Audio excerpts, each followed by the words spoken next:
There are a lot of animals that people have claimed as their kindred spirits. Bald eagles, bears, wolves, animals that are known for their vision, their strength, or their intelligence. These animals' faces can be found on anything from bumper stickers to billboards, t-shirts to tattoos. One animal that's still waiting to be claimed is the spineless, beady-eyed, 10-legged sea creature known as the lobster. If you've seen a lobster close up, you might know why it's not inked on too many biceps. It might take a little while longer. So how did this clawed crustacean from the murky depths find its way into my sermon? Why is it of any more interest to me than something that I might like on my dinner plate nestled between steamed broccoli and a lemon wedge? This admittedly unsexy animal might not pose for glamour shots, but in my recent string of life-altering upheavals, I have discovered an unexpected camaraderie with the lobster that has given me some context in a confusing season of change.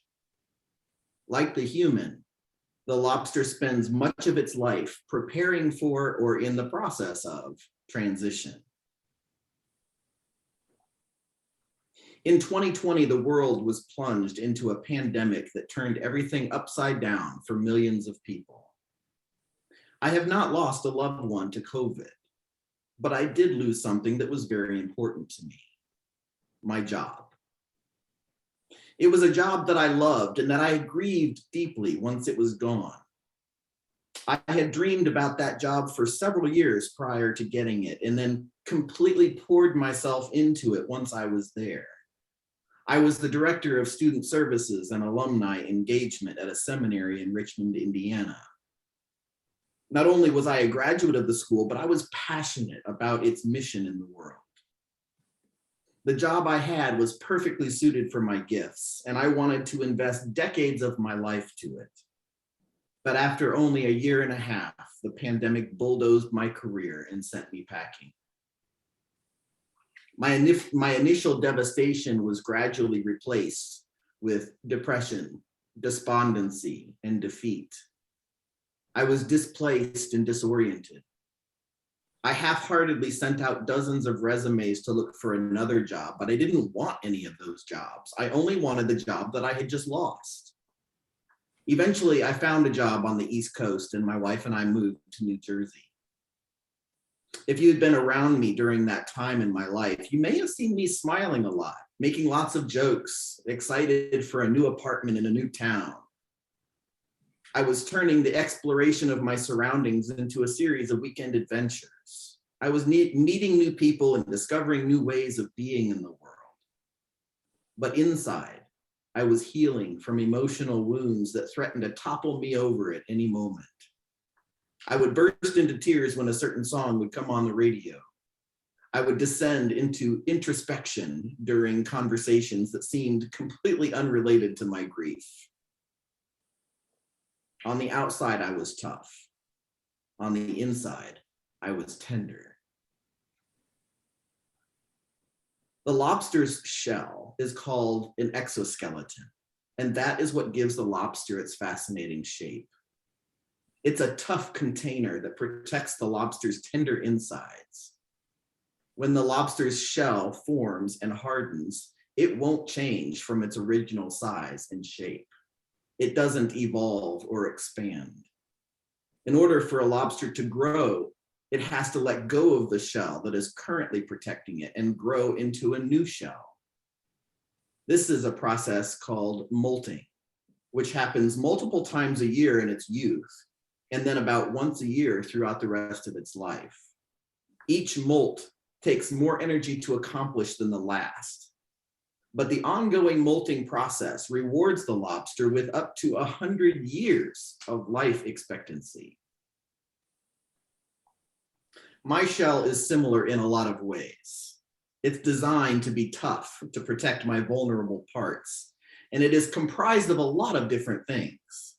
It is the person that you see on the outside when I'm at the grocery store or sitting next to you in church. It is also the life I have built for myself. It is the choices I make, the career I have, the people I surround myself with. It's the traditions I keep and the things that hold meaning for me. All these things are carefully curated to fulfill me, protect me, and give my life grounding, security, meaning. My shell is my container, and it's what gives me my unique shape in this world.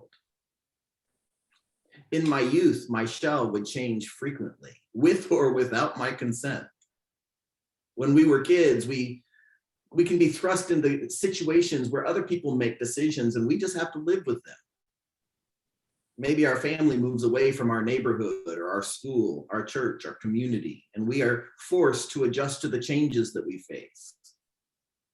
As we grow into adulthood, we make fewer changes that upend our entire world, but they still happen. And they are absolutely necessary for us to grow.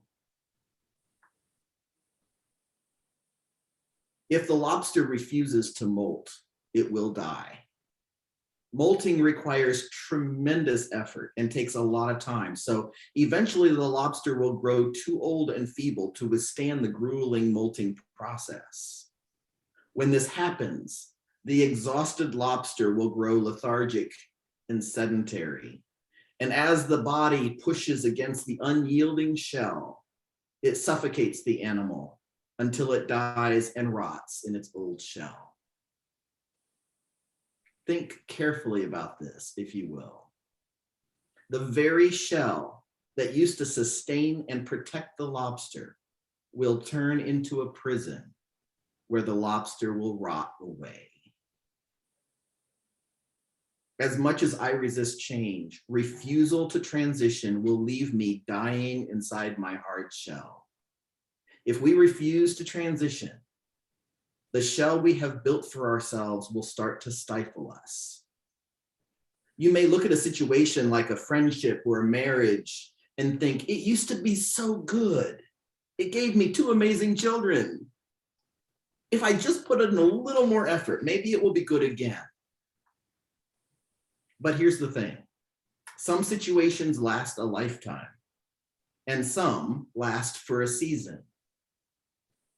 Some relationships, just like jobs or schools or churches, serve a purpose in your life that is intended for a certain period of time, and then they come to an end. Sometimes it's gradual, like a drifting away. But seeing a relationship fade out is not unhealthy or uncommon. It happens more often than we realize. These are shells that you transitioned into at one time in your life, and then you transition out of at another time in your life. Think about it this way. If you have to force something to stay viable, to stay relevant, to stay active and fulfilling, if you have to muster up the strength to face it every day, it's time to evaluate whether this is a shell that you should transition out of. If it no longer offers you safety, security, fulfillment, happiness, it's time to let it go. If you don't, it will eventually turn on you. The situation that used to sustain you, give you joy, meaning, and love will cease to be a place of belonging for you. It will become toxic. You'll get lethargic, and you will rot in the prison that surrounds you. I've known this to be true about organizations, businesses, and individuals. Refusal to transition equals a slow and painful death called irrelevance.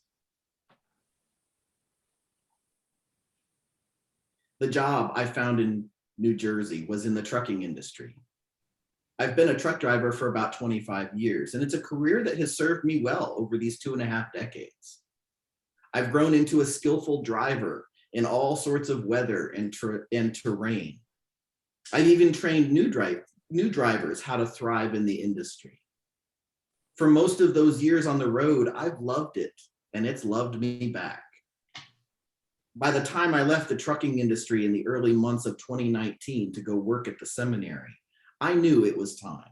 I was ready to hang up my keys and transition into a career where I could use more of the gifts and skills that I had developed when I was a seminary student. Over the next year and a half, I fully transitioned out of my old shell and into my new shell.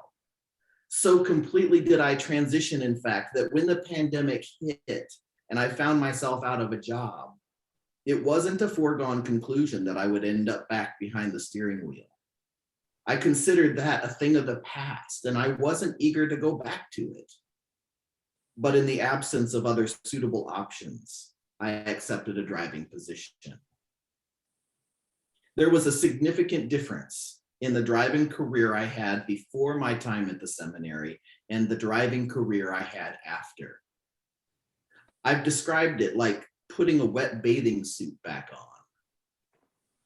The bathing suit isn't bad, and it can't be faulted for being wet, but I took it off for a reason, and putting it back on is hard. It doesn't fit right anymore, and it's cold and uncomfortable. In the same way, it's like a lobster trying to force itself back into a shell that it had already outgrown and discarded. I found that my attitude toward trucking had turned ugly, and it tasted bitter. Gone were the days of patience and grace that I modeled for my trucking students. Gone were the days of gratitude and fulfillment at seeing the wonders of nature out my windshield. I became critical and uncooperative with people I worked with. I lost patience with my fellow motorists, bellowing loudly with my air horn when people would do things that I didn't like. And instead of appreciating a steady flow of income during a pandemic, I grumbled about the long hours and the tedious miles I had to endure for that money. My friends, this is what it can look like when you wear out your welcome in an old shell. If you stick around past the point of its usefulness in your life, it will start to turn on you.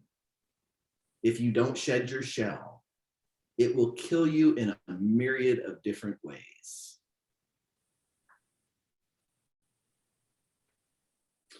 Before the lobster's old shell is shed, a new shell develops underneath the existing shell.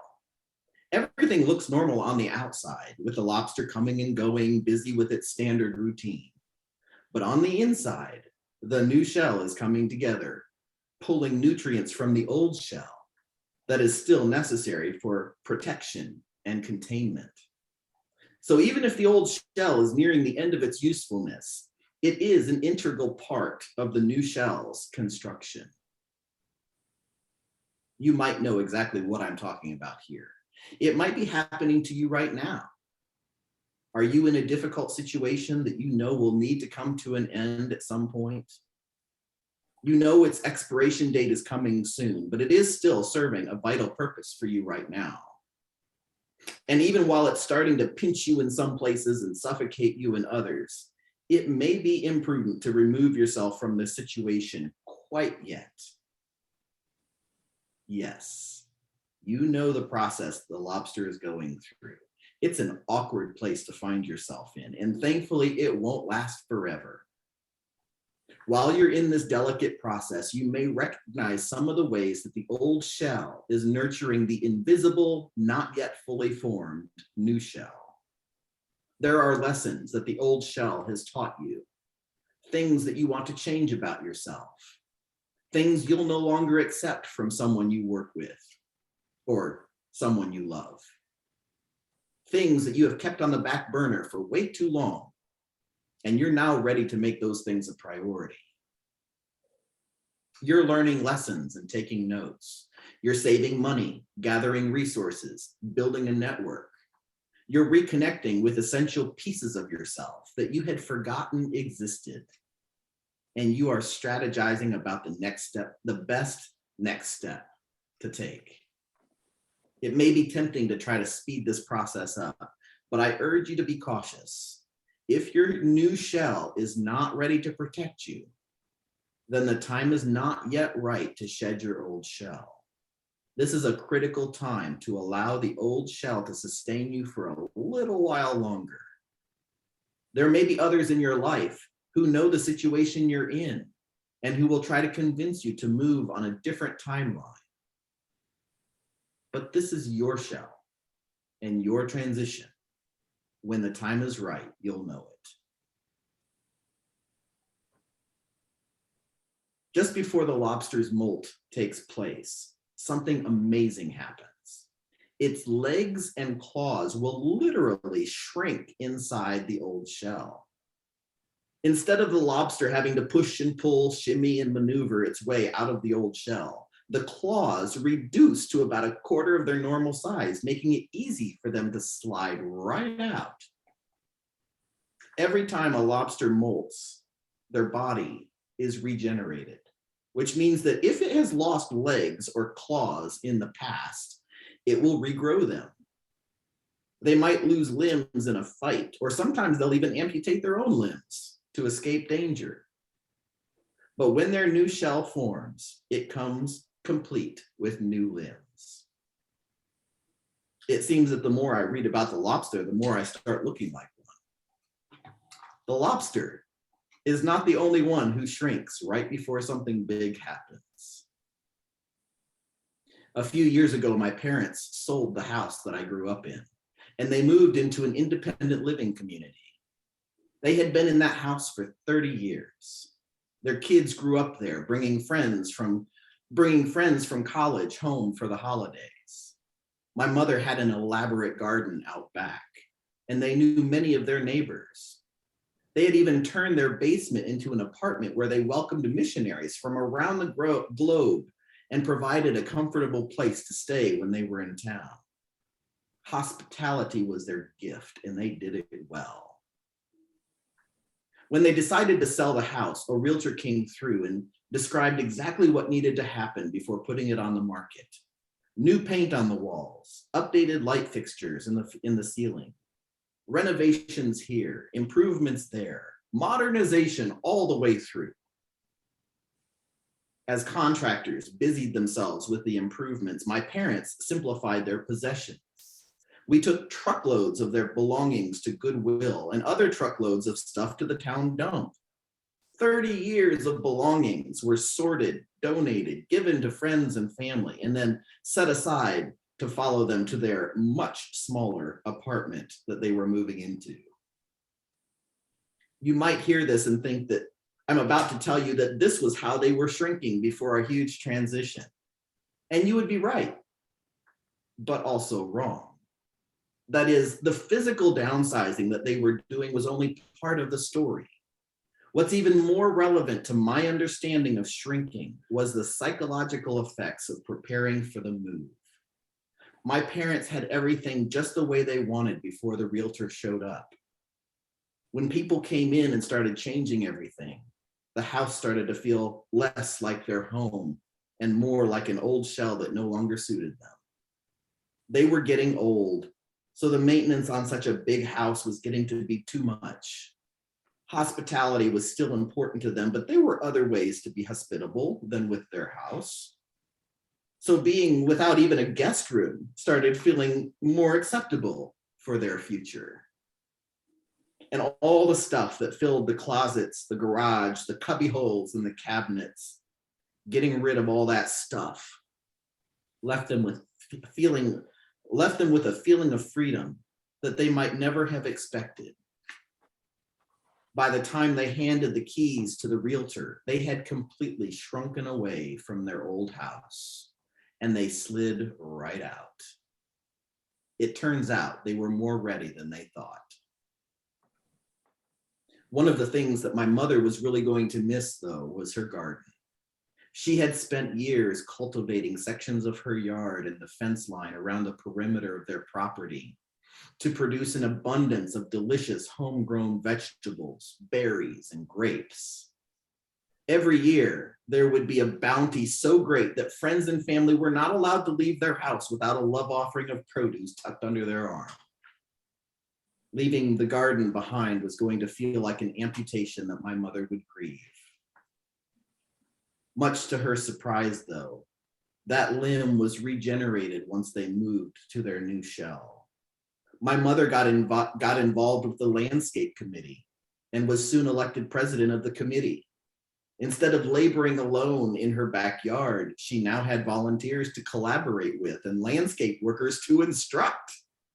She had flower boxes to fill and raised garden boxes to monitor.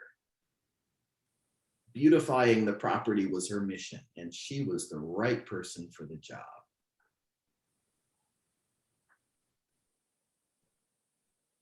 Once it's time for the old shell to come off, a lobster absorbs a lot of water, which makes the new shell swell up, pushing away the old one. The lobster draws its whole body out of the old shell, revealing the new, perfectly formed body. At first, this new shell is soft and lobsters are vulnerable. They are completely exhausted by the time they're finished, and they need to give themselves some time to convalesce. They hide in caves or rock crevices to regain their strength and to protect themselves while their new shell hardens.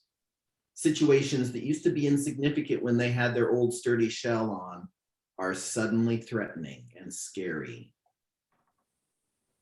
The lobster can speed up the process of hardening their new shell if they eat the old shell that they just crawled out of.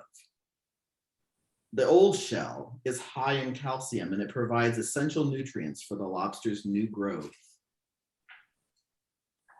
You might be able to identify with a lobster who feels vulnerable and insecure with a soft, fragile shell in the place where a hard, solid shell used to be. It might be easiest to imagine that the transition that just happened when you feel this way was a hard one. Maybe when a family member dies or a beloved pet has to be euthanized.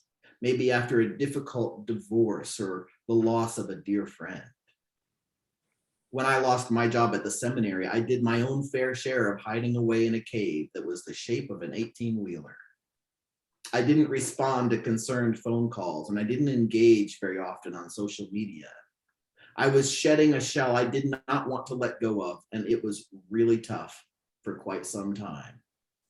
It's easy to imagine a situation like this and know exactly why a person would need some time alone to process their emotions. But what about the transitions that we go through that are largely seen as positive? What about the promotion to leadership that we were excited to receive?